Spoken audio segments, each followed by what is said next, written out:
Welcome back to Lash and Learn. My name is Sahara Lottie. I'm the founder, CEO of Lashify and the inventor of the world's first DIY lash extension system, the world's first patented DIY lash extension system, the world's only DIY lash extension system. If you caught episode 1, you now speak fluent patent. What the is a patent and why do they matter anyway? If not, do not worry, there's no pop quiz at the end. Today we're diving into exactly what Lashify's patents cover and what they definitely do not cover. Some people say that false lashes have existed since the beginning of time and that I didn't invent anything. Let's get into the facts and you can be the judge. Let's rewind to 1911. A Canadian queen, hello Canada, we love you, named Anna Taylor patented the first false lashes ever. Her invention was actually the precursor to the strip lash that you see today. Back then, lashes were made with human hair, and they would weave that human hair through lace netting, much like lace frontals, lace wigs, and they would glue it to the wearer's eyelid. These were very popular during the age of the silent films. Then, in 1931, Marjorie Burke came into the picture, and she created what we now call lash extensions, a single fiber glued to a single natural lash. Pretty genius, right? That's Marjorie. Fast forward to the swinging 60s. The strip lash hit the mainstream and became a huge beauty staple for consumers. However, by the 1970s, it was bye-bye lashes, hello natural beauty, and big mascara. Turns out that lashes had fallen from favor and people wanted the more natural look. Then came Ardell's Duralash Individuals. These were the first non-strip lash sold to consumers, and they were designed to be stuck anywhere on the lash line. Now here's where it gets kind of juicy. In 2006, a makeup artist named Alexander Byrne, hi Alex, got a patent for this segmented strip lash. Alexandra Byrne, the person that invented this segmented strip lash. It's true. Oh my God. Yep, the kind that you probably see all over. I think they were called pre-cuts. They're all over the local drugstore. Just like clockwork, everyone started making Alex's inventions without her permission. Rude.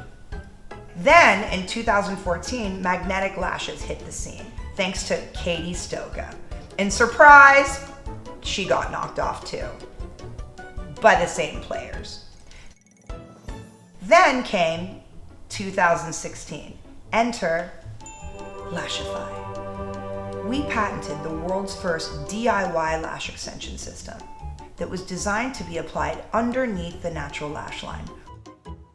And I just let go? Revolutionary? I would say so. Before Lashify, lashes were either glued to your eyelid skin or applied one by one like single lashes, like lash extensions. Until we came in and decided to flip the whole thing underneath. But to make it work, we needed a bunch of new stuff. We needed a totally new lash, we needed a totally new tool, we needed a new adhesive, and we needed a new application method. That's where I came in. Basically, everything about Lashify was new. Now let's talk about the lash construction itself. Most lashes back then were made by knotting human hair. They were knotting human hair onto a string and then cutting it off. It was laborious, it was expensive, and it was very last century. Enter PBT, my best friend. PBT is a heat-resistant plastic previously used for, wait for it, toothbrushes and makeup brushes. In the early 2000s, it became the go-to for the knot-free flare lashes, designed by Cho. Efficient, sleek, no knots. But still not right for what I wanted. They were way too narrow, and you weren't really easily able to apply them yourself. Underneath, I kept seeing this ethereal, delicate lash in my mind. I tried literally every single product out there. Seriously, I brought products from Russia, Mexico, Korea, Japan, you name it. I looked everywhere, but nothing existed and nothing produced the seamless professional lash extension look I was striving for. The base of the lash was always super problematic. It was round, it was clunky, it was uncomfortable. Sure, people cut up clunky strip lashes and put them underneath, but it wasn't comfortable or cute. It's very difficult for me to take no for an answer, so I decided to get scrappy and take it into my own hands. patents. I tore apart a makeup brush with PBT bristles, and then I started researching melting points of PBT. 55 degrees Celsius. I grabbed my flat iron, threw on some glue, and voila. I fused the fibers together and made my first lash cluster with a base flatter than a piece of tape. Light as air, barely there, my kind of lash. I really couldn't decide what I should name it. I knew I had to give it a new name. It was a new kind of lash. I thought, should I name it a quad? Should I name it a mini lash? Eventually, I decided the name Gossamer lash because a gossamer was delicate, it was light, and this lash was nearly imperceptible. I remember explaining my new lash design and manufacturing method to my manufacturer. I really think that he thought I was crazy. Did you think I was crazy? So crazy. What about now? Still crazy. But Mike, was I right? You are right. Thank you. That's all I was looking for. He kept telling me, you can't do this is too fragile, it makes no sense, it can't be done, it wouldn't work. What I didn't tell Mike is that I was making it for underneath the lash line, because nothing like that had existed before. Mike, how many years have you been making lashes for? 10 years. Yeah. Had you ever seen a lash made for underneath the lash line? No. Never. No. Zero. Yeah. Zilch. Zero. Didn't exist.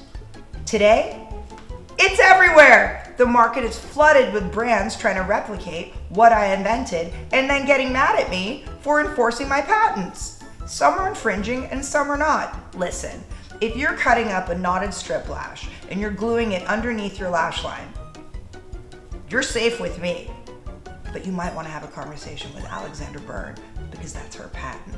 To recap, a Gossamer lash, aka the DIY cluster, is made of PBT or another synthetic silk.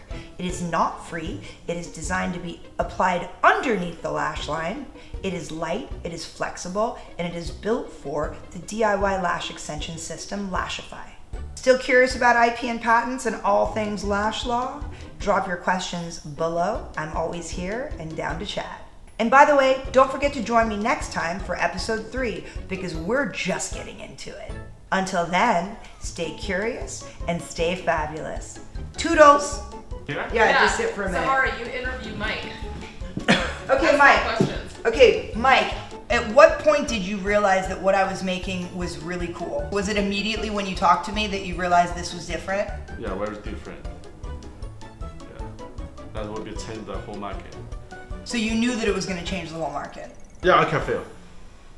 He's intuitive. We love an intuitive king. How do you feel about the fact that you created the world's first DIY lash extension system with me? Yeah, it's kind of at the beginning, it's hard to imagine that we already make this kind of achievement. We change the world, and we are. And for me, I'm very happy and big honor to change the whole market. It's an honor to work with you. Yeah, it's honor to work with you. It's an honor to work with you. Both things. Are we like BFF now? Yeah. Oh, this is my first time to the TV. Really? Mike, you're a star.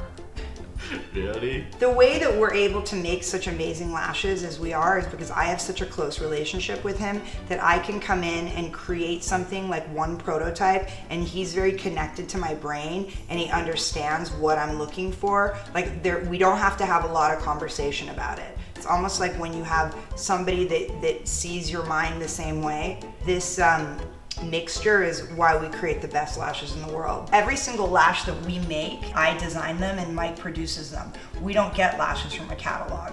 You can't find our lashes on Alibaba. And basically everything that me and Mike do is what everybody else eventually copies. So we're creating the trends. Yeah. Yeah. And that's it. That's how it works. Welcome to Lash 101.